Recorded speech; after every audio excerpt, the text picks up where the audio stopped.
Some years ago, I visited some relatives. It was all amazing until I was at my aunt's house enjoying the best days of my life. But when I decided to go back home, I started experiencing strange things. In short, returning home was the weirdest journey of my life. This is my story.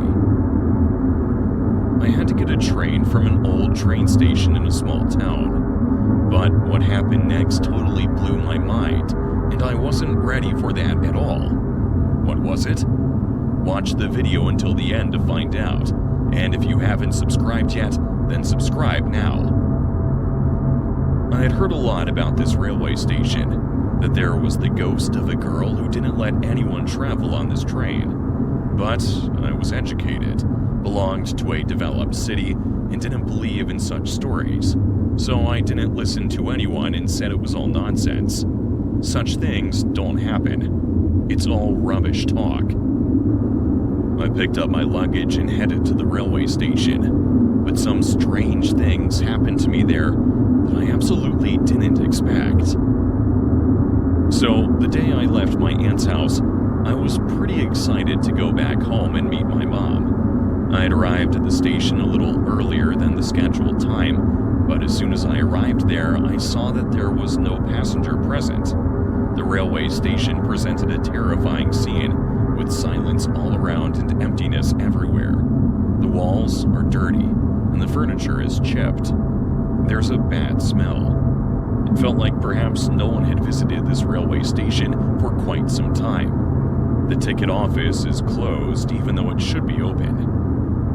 Good thing I bought my ticket days before. I sat down on a bench and began to wait for the train. The train hadn't arrived yet, but after a while, I felt like someone was standing behind me, watching me. But as soon as I turned around to look, no one was there. Cold fear gripped me, as if someone was constantly watching me, but there was no one around.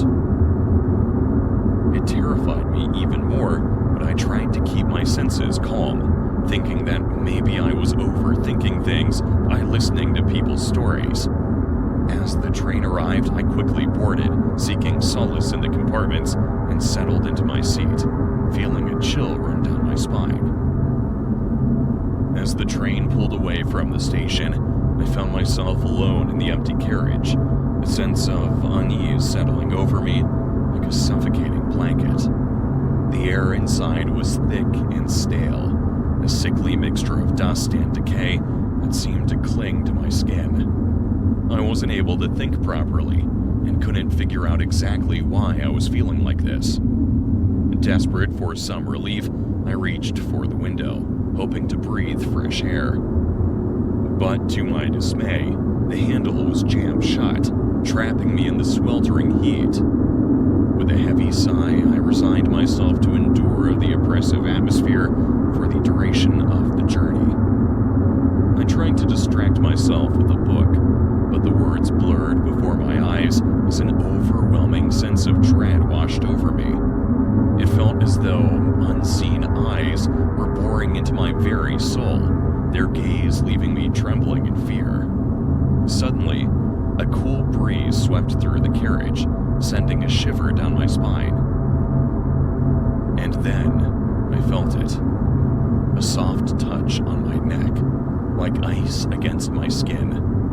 My heart pounded in my chest as a voice whispered in my ear, chilling me to the bone. "Come play with Matilda," the voice murmured, its words sending a wave of terror coursing through my veins. I leapt to my feet, my pulse racing as I scanned the empty carriage for any sign of the mysterious presence. I shouted with a trembling voice, "Who's there? I said, who's there? Who just touched my hand?" There was nothing, though. Only the empty seats and the dim ceiling light made long shadows dance spookily along the walls. My breath came out in uneven gasps as I tried to make sense of what had happened. Every second that went by, the fear got stronger, and it was starting to make me lose my mind. I couldn't get rid of the feeling that something evil was just beyond the limits of my world, waiting to grab me as the train hurtled through the darkness. I quickly jumped up from my seat and dashed into the corridor, my heart pounding with fear. In the dim light, I saw a small figure slowly making its way to the other end of the corridor. It was a little girl, her silhouette hauntingly familiar as she dragged a tattered teddy bear behind her. My breath caught in my throat as I realized she shouldn't be there, not on this empty train. Dread washed over me like a wave, turning my blood to ice as I watched her ghostly form glide silently through the darkness. Seeing the little girl filled me with intense fear, but I tried calling out to her, thinking maybe she was playing a prank on me. "Who are you? Why are you trying to scare me?" "I'm not scared of your cheap tricks," I yelled. But as soon as she turned around, the ground beneath me seemed to give way, and I stumbled, trembling with fear. My voice faltered and my steps became unsteady as she turned around, her face twisted into a horrifying grimace. She wasn't a little girl, she was a ghost, her pale face adorned with empty, lifeless eyes and tangled hair. Her appearance was terrifying, with deep gashes on her neck oozing blood. She drew closer, her presence sending shivers down my spine, until suddenly she vanished into thin air. I ran for my life, seeking refuge. I was running crazily here and there, asking for help. "Save me! Somebody please save me!" I was crying and yelling madly. Who could help? Suddenly, I fell beside a nearby seat, where I found an old newspaper whose pages were yellowed with age. What I read there shocked me to my core. Tragically, a 9-year-old girl was brutally killed during a train heist, according to the publication. The train she and her father were on was stopped by thieves who made off with passengers' possessions. The bandits were killing the people who were refusing to give up their belongings. Amid it all, the little girl's gaze fell on her father. The girl, paralyzed with fear, was screaming as if her life depended on it. As soon as he approached her, she hid behind her father. Around her neck was a gold chain that belonged to her late mother. The thieves demanded the girl to hand over the chain. The girl replied, "No, I won't give it. This is my mommy's chain." Her father also urged her, "Give it, dear, nothing will happen." But she refused.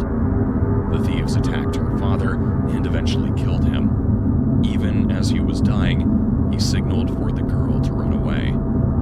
The father said, "Matilda, run away from here. Run away before they harm you too." And with that, he took his last breath.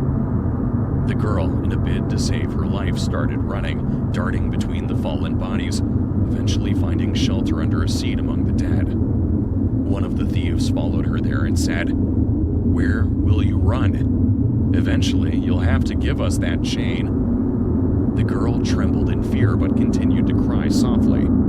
Suddenly, a terrifying voice echoed in her ears, and she knew she had little time left before she would be found.